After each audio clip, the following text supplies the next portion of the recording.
O, sa mga magluluto po dyan ng may patatas, baka po pwedeng bawasan muna ang ilalagay po ninyo. Dahil balita ko, nagmahal po ang presyo niyan sa ilang pamilihan.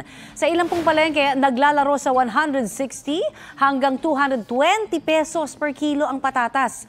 Mababa pa yan kumpara po sa na-monitor na presyo ng Department of Agriculture. Aabot daw sa hanggang 250 pesos ang kada kilo ng patatas. Nasa 200 pesos lamang yan nang magsimula ang Oktubre. Sabi po ng ilang nagtitinda, mahal ang patatas dahil kaunti ang supply. Triple digits din ang ibang gulay tulad po ng carrots at repolyo. Hindi rin bababa sa 100 pesos kada kilo ang mga panggisa na bawang, sibuyas at luya. Balita ko, may tututukan kayo tuwing 10:30 a.m. sa GTV. Alamin ang mahahalagang balita at impormasyong dapat niyong malaman sa Balita Ko tuwing Lunes hanggang Biyernes. Mag-subscribe din sa GMA Integrated News sa YouTube.